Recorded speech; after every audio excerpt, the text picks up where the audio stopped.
Son Excellence, le président du Ghana, John Mahama, m'a demandé de prendre la parole à cette occasion mémorable où le Ghana se tient aux côtés de la République du Niger et de tous les autres pays de l'AES, dans leur quête pour protéger leurs citoyens du terrorisme criminel, la menace à laquelle nous faisons face dans notre sous-région. Il disait que nous étions finis, que nous n'avions ni avenir, ni vision, que le Burkina Faso n'était qu'un point perdu sur la carte du Sahel, synonyme de pauvreté, de chaos, de rébellion. Il riait quand nous avons tourné le dos à la CEDEAO, quand nous avons refusé l'aide, expulsé les bases étrangères et marché seuls avec le Mali et le Niger. Ils appelaient cela un suicide. Mais que disent-ils maintenant quand le Ghana, la perle de l'Afrique de l'Ouest, la vitrine de la démocratie, a osé se tenir non derrière nous, mais à nos côtés, pas en secret, mais par des déclarations publiques, par des actions, par des choix sans retour? Ceci n'est pas une alliance, c'est une révolution silencieuse. Une bascule. Un message que l'Afrique ne mendie plus sa souveraineté, elle l'a construit. Fin juin 2025, un frisson traverse l'Afrique. Le Ghana officialise une coopération sécuritaire et économique complète avec l'Alliance des États du Sahel. Une décision sans ambiguïté, sans condition. Pas un simple geste diplomatique, mais un ancrage stratégique. Le ministère des Affaires étrangères du Ghana est clair. La sécurité régionale ne sera plus dictée par ceux qui regardent l'Afrique de loin, mais construite par ceux qui marchent sur sa terre. Et cette terre a changé. Autrefois qualifiée d'axe de l'instabilité, l'AES devient désormais le noyau d'un modèle indépendant, centré non sur les institutions étrangères, mais sur les peuples eux-mêmes. À Ouagadougou, la nouvelle se propage comme une rumeur divine. Dans les salons de thé, autour des feux, dans les prières du soir, on entend cette phrase, encore et encore, le Ghana a vu ce que le monde a refusé de voir. Mais pourquoi ce basculement? Pourquoi un pays qui représentait la réussite occidentale en Afrique choisit-il de risquer ses privilèges pour nous rejoindre? Pendant longtemps, on croyait que le Ghana était immunisé. Modèle de démocratie, fierté du FMI, favori de l'aide internationale. Mais sous la surface, les tensions couvaient. La jeunesse quittait la terre, les importations étouffaient les cultures locales, le cédille, la monnaie, s'effritait, et les semences, même elles, venaient de l'étranger. Quand le Burkina Faso a fermé la porte au FMI, le monde a ri. Quand nous avons expulsé les bases françaises, on a prédit notre effondrement. Mais quand le Ghana, ce pilier de la CEDEAO, a commencé à s'impatienter, l'Afrique a cessé de rire. Elle a commencé à écouter. Ce que le Ghana a fait n'est pas un acte de solidarité. C'est un choix stratégique. Entre suivre les vieilles règles ou en écrire de nouvelles, le Ghana a choisi la plume. Et pour nous, au Burkina Faso, c'est pas qu'un soulagement, c'est une renaissance. Un signe, un symbole. Parce qu'un pays côtier avec des ports, des universités, une économie solide, a décidé de ne plus être un sous-traitant de l'Occident.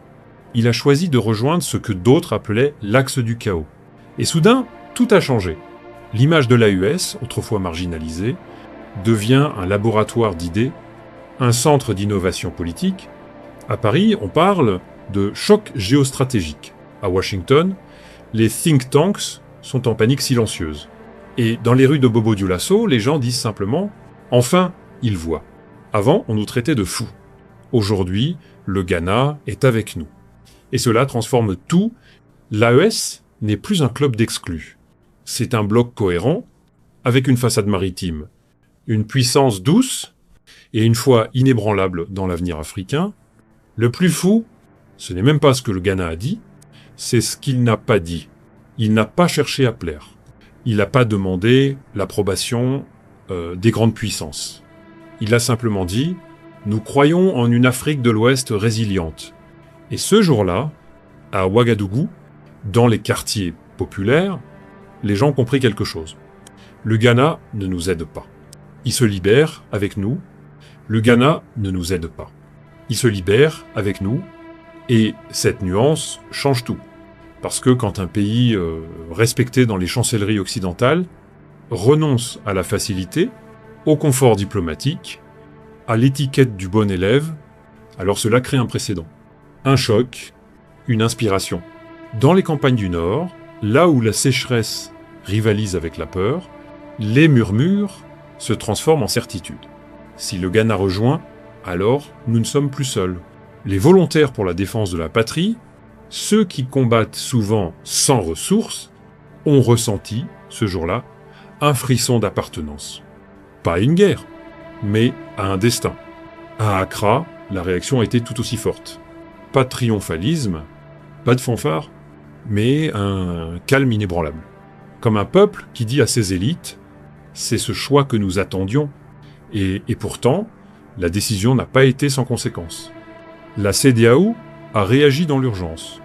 Réunion secrète, déclaration vague, pression diplomatique, un document a même fuité, un mémo confidentiel envoyé depuis le siège d'Abuja, affirmant que l'alignement continu du Ghana avec le Sahel nous forcera à réviser nos préférences commerciales. Autrement dit, représailles économiques, financières, diplomatiques. Mais le Ghana n'a pas reculé. Et le peuple burkinabé a compris, ce pays n'a pas seulement adhéré. Il s'est battu dans le silence. Alors est-ce un simple partenariat ou est-ce autre chose? Peut être une renaissance. Dans une salle sans caméra, à Ouagadougou, les leaders de l'AES et du Ghana se sont retrouvés, pas pour une photo, mais pour sceller une vision. Traoré propose ce que peu oserait, un fonds régional souverain, alimenté par l'or, l'agriculture, les ressources de chaque membre. Objectif: si l'un est frappé par des sanctions, l'autre le soulève. Et le Ghana, il ne discute pas. Il accepte.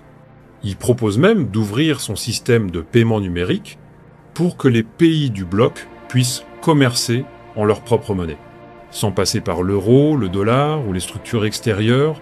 Un journaliste africain écrit « Ce n'est plus une alliance, c'est un système immunitaire africain. » Et dans les rues du Burkina, du plus jeune étudiant à l'agriculteur le plus isolé, le message se propage. Nous ne sommes plus seuls.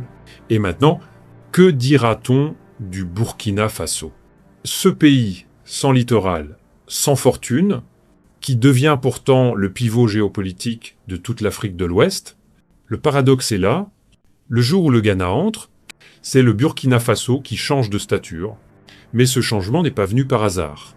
Depuis 2023, Traoré et son équipe ont tracé une ligne invisible mais puissante, des exercices conjoints avec les armées de la région, une académie militaire AES à Ouagadougou, une refonte éducative totale, où les manuels sont écrits localement, enseignant l'histoire du Sahel, l'autonomie agricole et les penseurs africains.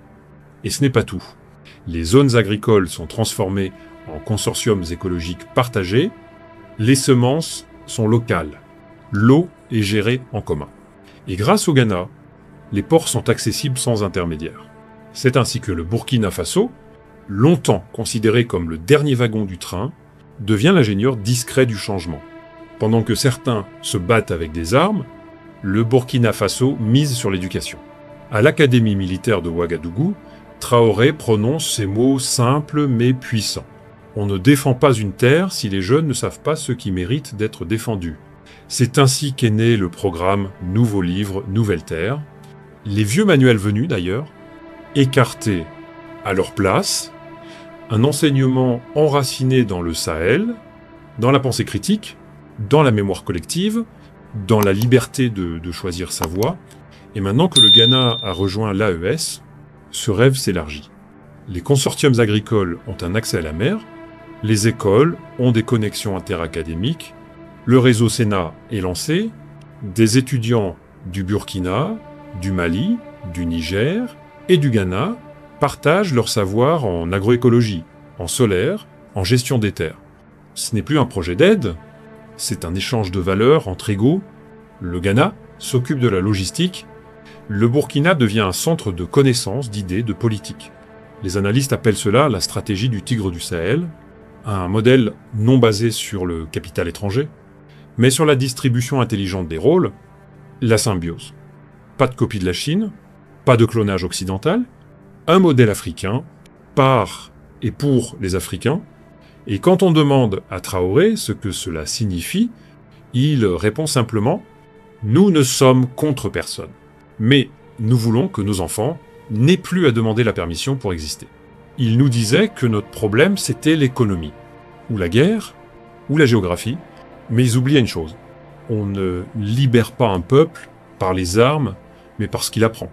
Pendant des décennies, nos écoles ressemblaient à des postes de commande à distance. Les livres venaient d'ailleurs, les dates glorifiaient d'autres héros. Les cartes nous montraient l'Afrique comme une périphérie du monde. Et nous, on mémorisait. On nous a appris à obéir, pas à penser, à admirer, pas à créer, à chercher des réponses ailleurs, pas à les formuler ici. Mais cela est en train de changer. Lorsque le Burkina Faso, le Mali et le Niger ont formé l'Alliance des États du Sahel, le monde a regardé les uniformes, les armes, les conférences de presse, mais ils n'ont pas vu ce que nous préparions en silence. À l'intérieur des écoles, des académies, des cahiers vierges, le plan était simple, radical, ne pas simplement protéger nos terres, mais les enseigner différemment. Première décision, abolir les manuels importés, ceux qui parlaient de la Seconde Guerre mondiale sans mentionner le génocide de nos royaumes, ceux qui vantaient les grands découvreurs sans expliquer ce que cela avait coûté au peuple trouvé. Un comité éducatif a été créé, non pas à Paris ni à Genève, mais à Ouagadougou, au cœur du Sahel. Son objectif, créer un programme qui parle aux enfants du Sahel de leur sol, de leur lutte, de leurs rêves. Dans ce programme, il y a 3 piliers. Mémoire. Les jeunes apprennent l'histoire de l'empire du Songhai, la pensée de Cheikh Anta Diop, l'héritage de Thomas Sankara, les stratégies agricoles de leurs grands-parents. Responsabilité, on leur enseigne la justice locale, la gestion communautaire, la sécurité civique, innovation locale. Au lieu de mémoriser l'électricité, ils construisent un four solaire. Au lieu de réciter la tectonique, ils tracent les nappes phréatiques de leur village. Cela ne s'est pas fait en un jour. Mais ça commençait par un acte simple, imprimer les premiers manuels totalement écrits par des enseignants du Sahel. Ils étaient imparfaits, mais ils parlaient vrai. Un jour, à Kaya, une institutrice a demandé à ses élèves « Quel héros africain admirez-vous le plus ?» Et pour la première fois, personne n'a cité Napoléon. Ils ont dit « Ma mère, parce qu'elle a cultivé sous la pluie et nourri tout le village. » Le chef du village, car il a refusé les pots de vin. Le docteur Moussa, qui a soigné sans rien demander. C'est cela le début de la souveraineté. Pendant ce temps, une autre révolution a émergé. Non plus dans les salles de classe, mais dans les académies militaires de l'AES. L'idée était simple, former les futurs officiers, non pas à la guerre, mais à la paix stratégique. Ils apprennent l'agriculture de survie, la diplomatie préventive, le droit communautaire, et surtout la loyauté au peuple, pas à un pouvoir. Quand le Ghana a rejoint l'AES, ce n'est pas seulement l'économie qui a changé, c'est l'accès au monde. Le Ghana a offert aux écoles du Sahel ce que peu de pays côtiers font, un corridor d'échange de savoir. C'est ainsi qu'est né le réseau académique SENA, où des jeunes du Ghana viennent apprendre l'irrigation sahélienne et des jeunes du Niger enseignent la cartographie sans satellite. Ce que l'Europe appelle coopération universitaire, nous l'appelons solidarité pédagogique, et pourtant, ce projet a rencontré des obstacles. Certains pays voisins ont tenté de bloquer les subventions, des ONG ont refusé de financer un programme trop nationaliste, des institutions ont critiqué l'absence d'un cadre conforme aux standards internationaux. Mais ici, au Sahel, nous avons compris une chose. Le standard qui nous empêche d'exister n'est pas un standard. C'est une barrière camouflée. Adori, une adolescente de 16 ans, a créé un manuel de géométrie en Peul. À Terra, un groupe d'étudiants a imprimé le premier dictionnaire tamashek français. À Bobo Dioulasso, des écoles testent l'enseignement inversé. L'élève devient le professeur une fois par semaine, parce que l'objectif, ce n'est plus de réciter, c'est de comprendre. Et surtout, de transmettre. Alors que les think tanks parlent de guerre, le Sahel parle d'éducation. Pendant que les journaux titrent « Alliance militaire », nos enfants tracent des schémas d'irrigation et des cartes du vent pour installer des turbines locales. Et si demain, la plus grande révolution de l'Afrique n'était pas politique, mais pédagogique, car voici le secret que peu ont compris, on peut sanctionner un pays, On peut bloquer ses ports, on peut lui couper l'aide, mais on ne peut pas arrêter un peuple qui commence à penser par lui-même. Et ce peuple est déjà debout. Aujourd'hui, au Burkina Faso, les gens ne parlent plus de révolte. Ils parlent de reconstruction sociale, de renaissance lente mais déterminée. Alors posez-vous cette question. Et si un pays pauvre, sans mer, sans climat généreux, pouvait redéfinir le modèle de développement de tout un continent, faudrait-il encore être riche pour accomplir de grandes choses ? 2 semaines après l'annonce du Ghana, un autre choc secoue la région. La fuite d'un document interne de la CEDEAO montre que le Ghana a été menacé de sanctions. Mais il n'a pas cédé, et quand ce fait est révélé, les Burkinabés n'applaudissent pas. Ils se lèvent parce qu'un pays a osé se battre avec eux, non par les armes, mais par conviction, et dans une salle fermée, loin des caméras, les 4 pays tracent un plan. Pas de slogan, pas de scène, juste une idée radicale, un fonds de défense souverain, adossé à nos propres ressources. Un réseau bancaire autonome, capable de fonctionner sans le système international classique. Et une nouvelle phase commence. Une phase où la solidarité devient une structure, une architecture. Un rempart. Dans les villages, les radios crépitent. Mais ce jour-là, le silence est plus lourd que les mots. Parce que ce que les gens entendent, ce n'est pas juste une alliance. C'est une génération qui se lève, pas avec des armes, mais avec le savoir, la foi, la dignité. Et toi, si tu devais expliquer ce moment à tes enfants demain, que leur dirais-tu ? Dirais-tu que l'Afrique a enfin commencé à écrire son propre chapitre ? Et si c'était toi qui tenais le stylo, que mettrais-tu sur la première page ? Laisse une pensée, un mot, une prière, parce que cette fois, l'histoire ne se fait plus sans nous. Regardez une autre vidéo de la chaîne pour comprendre ce que les médias ne montrent pas. Donc, retrouve-nous dans notre dernière vidéo.